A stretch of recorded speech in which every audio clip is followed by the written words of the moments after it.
ಮುಸ್ಸಂಜೆಯ ಸಮಯದಲ್ಲಿ ನಿರಾಕಾರ ನಿರ್ಭಾವ ಮೂಡುವುದು ಸಹಜ. ಜೀವನ ಮುಕ್ತಾಯದ ಮುಸ್ಸಂಜೆಯ ಸಮಯದಲ್ಲಿ ಜೀವನ ಮುಕ್ತಾಯದ ಮುಸ್ಸಂಜೆಯ ಸಮಯದಲ್ಲಿ ನಿರಾಕಾರ ನಿರ್ಭಾವ ಮೂಡುವುದು ಸಹಜ.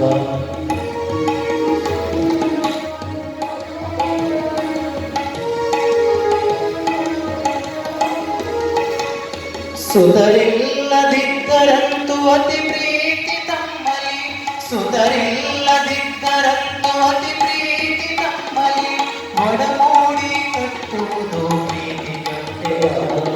ಜೀವನ ಮುಕ್ತಾಯದ ಮುಸ್ಸಂಜೆಯ ಸಮಯ, ಜೀವನ ಮುಕ್ತಾಯದ ಮುಸ್ಸಂಜೆಯ ಸಮಯದಲ್ಲಿ ನಿರಾಕಾರ ನಿರ್ಭಾವ ಮೂಡುವುದು ಸಹಜ.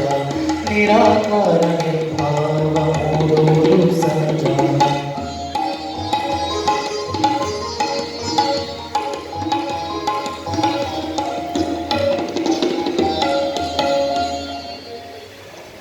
ಹಿಂಗ ನಕ್ಕೋಂತ ಗೆಲ್ಕೋಂತ ಜೀವನ ಕಳಿತಿದ್ರು ದಂಪತಿಗಳಿರುವರು. ವಯಸ್ಸಾದಂಗ ಒಬ್ರನ್ನೊಬ್ರು ಬಹಳ ಆಶ್ರಯಿಸಿಕೊಂಡಿದ್ರು. ಅವಿನಾಭಾವ ಸಂಬಂಧದೊಳಗ ಮತ್ತಷ್ಟು ಬಿಗಿಯಾಗಿ ಕಟ್ಟಲ್ಪಟ್ಟ ಜೀವಗಳೆರಡು ಅತಿ ಹತ್ರ ಆಗಿತ್ತು. ಒಬ್ರನ್ನೊಬ್ರು ಬಿಟ್ಟು ಅರೆಗಳಿಗೆ ಕೂಡ ಆಗ್ಲಾರ್ದಷ್ಟು ಭಾವಕರಾಗ್ಬಿಟ್ಟಿದ್ರು ಇಬ್ಬರು. ಅದಕ್ಕಂತ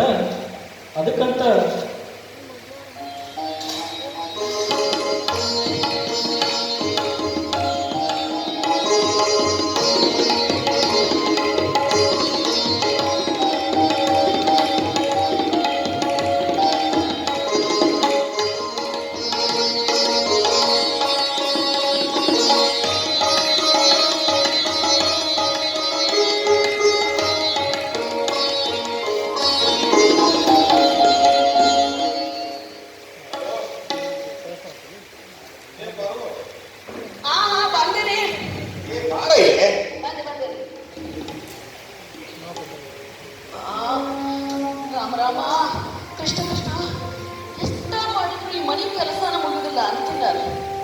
ಅದ್ರಾಗಿ ಸಂಧಿ ವಾತಾವರಣ ಮೈಯಾಗ ತುಂಬಿಕೊಂಡ್ಬಿಟ್ಟದ. ಕೂತ್ರ ಹೇಳಿಕಾಗುದಿಲ್ಲ, ಎದ್ದು ಕೂಡ್ಲಿಕ್ಕಾಗುದಿಲ್ಲ. ವಯಸ್ಸು ಆಗಕ್ ಬಂತು. ಆ ದೇವರು ಲಘೂನೇ ಬರುವಲ್ಲ. ಈ ಊರಂದ ಒಂದ ಸವನ ಕರೀಲಿಕ್ಕತ್ತಾರ, ಯಾಕೆ ಕರೀಲಿಕ್ಕತ್ತಾರೋ ಇವರು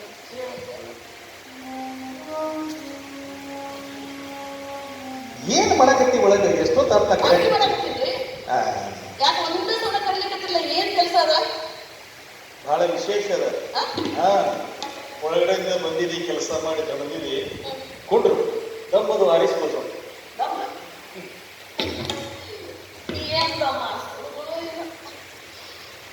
ಈ ದಮ್ಮು ಕೆಮ್ಮು ಎಲ್ಲ ನಾವು ಹೋಗೋದ್ನ ನನ್ನ ಜೊತೆಗೆ ಬರು ಅಲ್ರಿ. ನೀವೇನ ಗಮ್ಮತ್ತು ಗಂಡಿ ಗಮ್ಮತ್ತು ಅಂತ ಅನಿಸ್ತಲ್ಲ, ಅದನ್ನ ಹೇಳಿ ಮತ್ತೆ. ನಾ ಈಗ ಹೇಳಿದ್ರಾದ್ರೆ ಏನಿಲ್ಲ ಅಂತ ವಿಷಯ ಐತಿ ಹೇಳಿ ಬರು. ನನಗೆ 70 ವರ್ಷ. 70 ವರ್ಷ ಆಗಿತ್ತು. ನಿಮಗೂ ಒಂದು 60-61 ಆಗಿರ್ಬೇಕು. ಇಟ್ಟು ದಿವಸ ಇಬ್ರು ಕೂಡಿ ಚಂದಾಗಿ ಬಾಳೆ ಮಾಡ್ಬೇಕು. ಮಕ್ಕಳಿಲ್ಲ ಅನ್ನೋದು ಒಂದು ಬಿಟ್ರೆ ನಮಗೆ ಯಾವುದು ಕಷ್ಟ ಇಲ್ಲ ಎಲ್ಲ ಮಾಡ್ಕೊಂಡು ದೂರದ ಊರಿಂದ ಬಂದ ಇಲ್ಲಿ ಉಳಿದೀವಿ, ಇಲ್ಲೇ ಕಲಿತ, ಇಲ್ಲೇ ನೌಕರಿ ತಗೊಂಡೆ, ನಿನ್ನ ಮದುವೆ ಮಾಡ್ಕೊಂಡು ಇಲ್ಲೇ ಮದುವೆ ಮಾಡ್ಕೊಂಡು ಹೋಗ್ತೀವಿ. ಮಡಿನೂ ಕಟ್ಟಿಸಿದೆ, ರಿಟೈರ್ಡ್ ಆದ್ಮೇಲೆ ಊರು ಮುಂದೆ ಹೊಲನೂ ತಗೊಂಡೆ. ಹಿಂಗಾಗಿ ದೂರದ ಊರ ಮತ್ತ ಬಿಟ್ಟು ಸಂಬಂಧಿಕರು ಇಲ್ಲಲ್ಲ. ಈಗ ಮಕ್ಕಳು ನನಗೆ ನೀನು, ನಿನಗೆ ನಾನು. ಹೌದು ಅಲ್ಲ? ಅದಕ್ಕೆ ಅಲ್ಲ ಇದೇನು ನನಗೆ ಗೊತ್ತಿಲ್ಲ ಸುದ್ದಿ ಅಂತ ನನ್ನ ಮುಂದೆ ಹೇಳಕತ್ತೀರಿ ಅಂತ. ಅಲ್ಲ ಹೋಗಿ ಹೋಗಿ ಕತೆ ಮಾಡಿ ನಾನು ಮುಂದೆ ಹೇಳಿಕತ್ತಿರಲ್ಲ ನೀವು. ನಾನು ಏನಾರ ಹೊಸ ವಿಷಯ ಹೇಳ್ತೀರೇನೋ ಅಂತ ಎಲ್ಲ ಕೆಲಸ ಮುಗಿಸ್ ಬಂದು ಕುಂದ್ರ ಶುರು ಮಾಡಿ ಹಳೆ ಪುರಾಣ ಹಳೆ ಪುರಾಣದಾಗ ಹಳೆ ರಾಗದಾಗ ಇರೋದಿಲ್ಲ. ರಾಗೇನೋ ಹಳೆಗಿರ್ಬೋದು, ತಾನ ಲಯ ಹೊಸ ಮಾತು ಕೇಳು. ಅಲ್ಲಿ ನೋಡು, ನಾನು ಹೇಳೋದು ಸಿದ್ಧ. ಈಗ ನಾನು ಹೇಳಿದ್ದು ನಿನಗೆ ಗೊತ್ತಿಲ್ಲ ಅಂತ ನಿಮಗೂ ಗೊತ್ತಿಲ್ಲ. ಇಬ್ರು ಎಷ್ಟು ಚೆಂದಾಗಿ ಬಂದಿದ್ದೀವಿ, ಒಂದಕ್ಕೂ ನ್ಯಾಯ ಇಲ್ಲ, ತಕರಾರಿಲ್ಲ, ಹಿಂಗೆ ಬದುಕಿವಲ್ಲ. ನನಗ ಒಂದು ಚಿಂತೆ ಕಾಡಾಕತ್ತಿ. ನೀವು ಗಡನೆ ಹೇಳ್ರಿ, ಏನ್ ಹೇಳ್ಬೇಕಂತೀರಿ? ನಾನ ಉತ್ತರ ಮಾಡ್ತೀನಿ ಮತ್ತೆ. ಹೌದು, ಹೇಳ್ಬೇಕು. ಹೆಂಗೆ ಹೇಳಬೇಕು? ಆದರೂ ಹೇಳಬೇಕು. ಒಂದು ವೇಳೆ ಏನಾರ ಹೆಚ್ಚು ನಾ ಸತ್ತು ಬಿಟ್ಟು ದಯವಿಟ್ಟು ಹೇಳಿದ್ದು ಮಾತಾಡ್ಬೇಡ, ಇಂಥ ಮಾತು ಮಾತಾಡ್ಬೇಡ. ಒಂದ್ ವೇಳೆ ನೀವೇನಾರ ಸತ್ತು ಹೋದ್ರ ನಾ ಬದುಕೊಳ್ತೀನಿ ಅಂತ ತಿಳ್ಕೊಂಡ್ರೆ ನಿಮ್ಮ ಚಿನ್ನೆ ಒಳಗ ಹಾರ್ಕೊಂಡು ನಾನು ಪ್ರಾಣ ಕಟ್ಕೊತೀನಿ.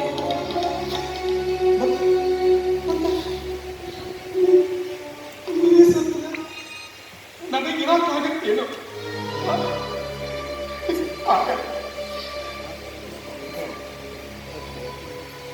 ನಿನ್ನ ಬಿಟ್ಟ ನನಗಿರಕ್ಕಾಗಲ್ಲ, ನನ್ನ ಬಿಟ್ಟ ನಿನಗಿರಕ್ಕಾಗಲ್ಲ.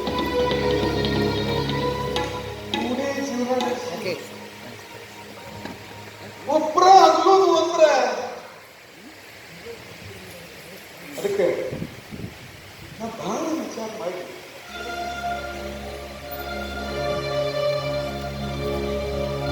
ಒಂದು ನಿರ್ಣಯಕ್ಕೆ ಬಂದೀನಿ. ಏನ್ರಿ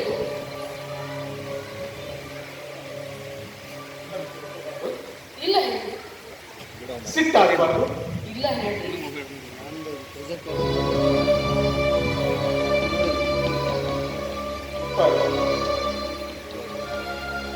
ಬ್ಯಾಟಾಗಿಂದ ಬರ್ಬೇಕಾದ್ರೆ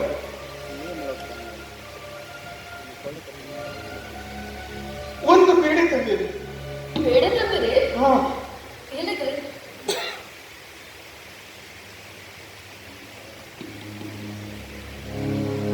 ವಿಷ ಬೆರೆಸಿಕೊಂಡು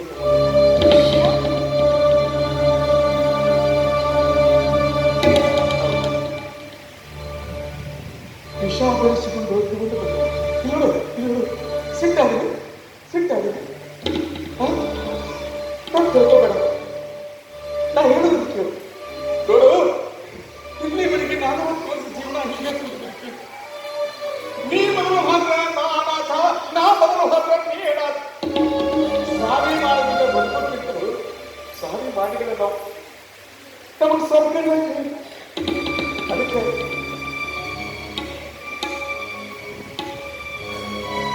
ಬೇರೆ ಇರ್ತಲ್ಲ. ನಾ ಅರ್ಥ ನೀ ಅರ್ಥ ತಿಂದು ಎರಡು 3 ನಿಮಿಷ ಸಾಕು.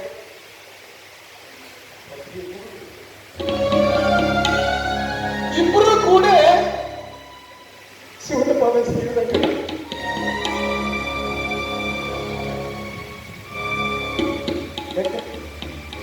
ಬೇಜಾರಾಗ್ತದೆ, ಸಿಟ್ಟು ಬರ್ತದೆ.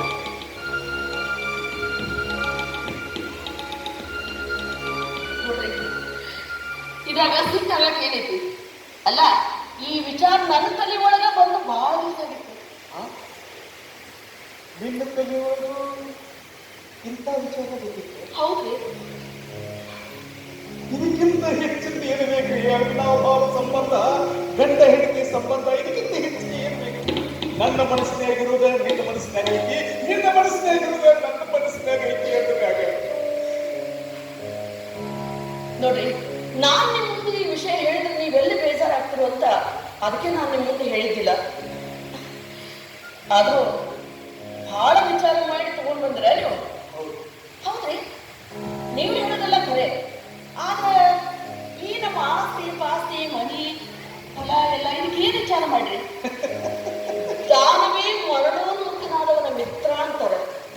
ನಾವು ಸತ್ತು ಹೋದ್ರು ನಮ್ಮ ಅಕ್ಕಪಕ್ಕದಾಗಿರೋ 4 ಮಂದಿಗೆ ಅದು ಉಪಯೋಗ ಆಗಿರ್ಬೇಕು.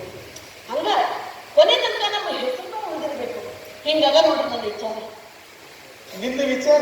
ಅಂದ ಮ್ಯಾಗ ನಿನ್ನ ಗಂಡ ನಾ ಹೆಂಗ್ ವಿಚಾರ ಮಾಡಿದ್ವಿ ಹೇಗೆ ವಿಚಾರ ಮಾಡ್ತೀರಿ? ನೋಡು, ಈ ಮನಿ ಐತಲ್ಲ, ಈ ಮನಿ ಇದ್ರಾಗಿರೋ ಸಾಮಾನು ಎಲ್ಲರನ್ನು ಬಾಲಾಶ್ರಮಕ್ಕೆ ಅನಾಥ ಬಾಲಕರ ಶಾಲೆ ಐತಿ. ಆ ಅನಾಥ ಬಾಲಕರ ಆಶ್ರಮಕ್ಕೆ ಆಸ್ತಿ ಬರುತ್ತೆ. ಅಂದ್ರ ನಾವಿಲ್ಲ ಕಾಲಕ್ಕೆ